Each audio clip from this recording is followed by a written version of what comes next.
답답한 파리 생제르맹의 맥을 뚫어주는 이강인인데요. 후반 48분 오른쪽에서 환상적인 크로스로 비티냐에게 택배 크로스를 전달하였고 비티냐가 마무리 지으며 드디어 앞서 나가는 파리 생제르맹입니다. 오른쪽으로 자리를 옮긴 후 바로 공격 포인트를 기록하고 답답한 PSG 공격의 활기를 불어넣는 이강인 선수입니다.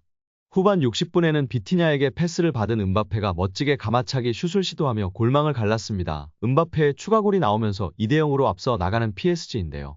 후반 63분 현재 축구통계 매체 소파스코어 평점을 살펴보면 7.7점을 받았는데요. 터치 48회, 패스 성공률 92%, 키패스 3회, 어시스트 1회, 빅찬스 창출 1회 등 맹활약을 펼치며 파리 생제르맹 승리를 이끌고 있습니다. 크로스가 워낙 날카로웠던 만큼 득점을 터뜨린 비티냐 역시 곧장 이강인을 찾았는데요. 비티냐는 이강인을 손으로 가리키며 환상 어시스트에 대한 고마움을 전했습니다. 자신의 득점에 대한 공을 이강인에게 돌린 세리머니이기도 했습니다. 이강인도 그런 비티냐에게 다가가 득점을 축하해주며 아름다운 케미스트리를 만들었습니다. 이강인은 이전에 훈련 때에도 비티냐 선수와 즐거운 장면을 만들기도 했는데요. 이어 엔리케 감독은 이강인의 어시스트에 대해서도 발언했는데요. 선제골 과정에서 나온 이강인의 어시스트는 이강인에게 쉬운 패스였다면서 그의 기량을 칭찬했습니다. 이어 왼쪽 미드필더로 경기를 시작한 이강인은 나쁘지 않은 경기력이었음에도 불구하고 후반전에 오른쪽으로 이동했다면서 선수들에게 이런 면을 원한다. 한 명이 여러 포지션을 소화한다면 상대에게 혼선을 줄 수 있으며 교체 없이도 경기 상황을 바꿀 수 있다. 선수들에게 야망을 가질 것을 요구하고 있다면서 다재다능함을 주목했습니다. 엔리케 감독은 메스와의 경기 전에도 이강인에 대해 발언했었는데요. 다양한 포지션을 소화할 수 있어 팀에 매우 중요한 선수라면서 최고의 기술을 갖고 있으며 수비 능력도 있다. 더불어 팀을 위해 자신을 희생할 줄 안다면서 이강인의 활약에 만족감을 나타낸 바 있습니다.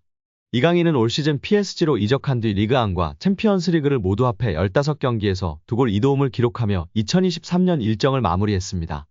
경기 후 현지 매체들의 평가를 살펴보면 프랑스 매체 막시풋에서는 비티냐, 음바페, 다닐로에 이어 네 번째로 높은 평점을 부여했는데요. 킥오프 시 왼쪽을 주로 맡았던 한국 선수 이강인은 몇 차례 좋은 스루 패스에도 불구하고 제 기량을 발휘하지 못했습니다.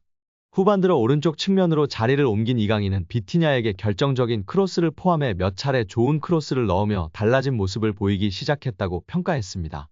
지난 경기에서 3점이라는 이례적 최악의 혹평을 부여한 망할 르파리지앵은 이번에도 짜게 점수를 부여했는데요. 음바페, 비티냐에게 7점을 부여하고 에메리, 마르키뇨스에게 6점을 부여했습니다. 에메리는 통계적으로 아쉬운 활약으로 평가를 받았는데 말이죠. 엄청나게 주관적인 평가를 일삼는 르파리지앵입니다. 그리고 최고의 활약으로 가장 높은 평점을 받고 있던 다닐로에게 5.5점을 부여하는 막장 평점을 다시 한번 보여줬습니다. 이강인도 동일하게 5.5점을 부여했습니다. 아무래도 가장 잘한 선수들에게 최악의 평점을 주는 르파리지앵인 것 같습니다. 이강인에 대해서는 전반 45분 동안 너무 중립적이었던 이강인은 후반전에는 오른쪽에서 더 많은 활약을 펼쳤습니다. 그는 좋은 크로스로 비티냐에게 첫 골을 선사하며 자신의 존재감을 드러냈습니다. 이후 카마라에게 추가골 기회를 잃기도 했다고 평가했습니다. 레키프에서는 음바페, 비티냐에게 7점을 부여하고 다음으로 이강인 선수에게 6점을 부여했습니다. 레키프는 이강인의 활약에 대해 이렇게 전했습니다. 한국의 왼쪽 측면 미드필더 이강인은 영감을 불어넣었습니다. 그는 비티냐에게 결정적인 크로스를 배달했습니다. 그는 또한 동료들을 위해 여러 차례 좋은 움직임과 서비스를 제공했습니다. 후반에는 오른쪽 측면으로 내려와 비티냐를 위해 크로스를 올렸습니다. 90분에는 하무스가 그를 대신해 투입되었습니다.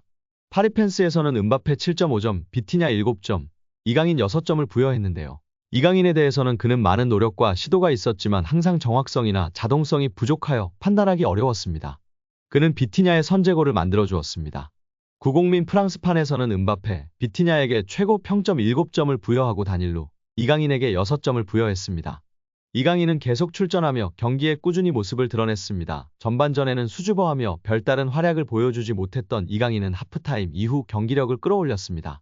오른쪽에 배치된 그는 혼란스러운 움직임과 날카로운 패스로 상대의 수비를 괴롭혔습니다. 비티냐가 터트린 선제골을 도운 것도 바로 이강인이었습니다. 유쾌한 스윙 크로스가 포르투갈 선수를 페널티 박스 안에서 완벽하게 찾아냈습니다. 정말 멋진 선물이었습니다. 최근 일부 언론들이 이강인을 향한 비판 여론을 모으고 있는 분위기이지만 루이스 엔리케 파리 생제르맹 감독은 전혀 다른 생각입니다.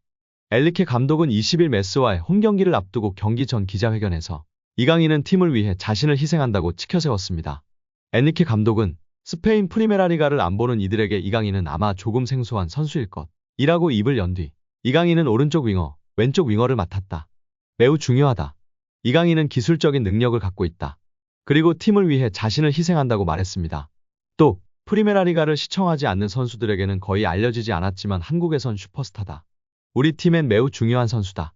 오른쪽 윙어, 왼쪽 윙어로 플레이했으며 중앙에서도 뛸 수 있고 때로는 펄스 9도 가능하다. 최고 기술 능력을 갖고 있고 수비 능력도 뛰어나며 팀을 위해 자신을 희생한다. 팀에 이런 선수가 있다는 것은 정말 좋은 일이라고 칭찬했습니다. 이강인은 지난 2시즌 동안 스페인 프리메라 리가 마요르카에서 활약을 발판으로 이번 시즌을 앞두고 파리 생제르맹 유니폼을 입었습니다. 파리 생제르맹은 이강인 영입을 위해 바이아웃 2200만 유로를 투자했는데요. 파리 생제르맹은 마요르카와 달리 스타 선수들이 즐비하다는 점에서 꾸준한 출전 시간을 보장받기가 어려울 것이라는 전망이 따랐습니다. 파리 생제르맹은 리오넬 메시와 네이마르 등이 떠난 공격진의 곤칼로 하무스, 아센시오, 우스만 덴벨레, 렌달 콜로 무아니 등을 영입하며 선수 기용 폭을 넓혔습니다. 엘리케 감독은 선수 활용폭이 넓다는 장점을 살려 선수단 포메이션을 정해두지 않고 있으며 이 시스템의 핵심으로 이강인을 활용하고 있습니다. 이강인은 양쪽 측면 윙어는 물론이고 중앙 미드필더까지 소화하며 선수단 운용에 힘을 보태고 있습니다. 엔리케 감독은 지난 10월 인터뷰에서도 이강인은 우리가 여러 위치에서 활용할 수 있는 선수라며 미드필더뿐만 아니라 안쪽에서 가짜 9번으로도 활용할 수 있다. 또 윙으로도 뛸 수 있으며 마지막 패스를 득점으로 연결하는 능력도 있다. 이강인과 함께하게 되어 매우 기쁘다고 치켜세운 바 있습니다. 그러나 최근엔 이강인을 비판하는 목소리도 있었는데요. 지난 18일 릴과 원정 경기에서 이강인은 풀타임을 소화했습니다. 키패스도 2회를 기록하는 등 공격 전개의 핵심 역할을 수행했음에도 악의적 혹평에 시달려야 했습니다.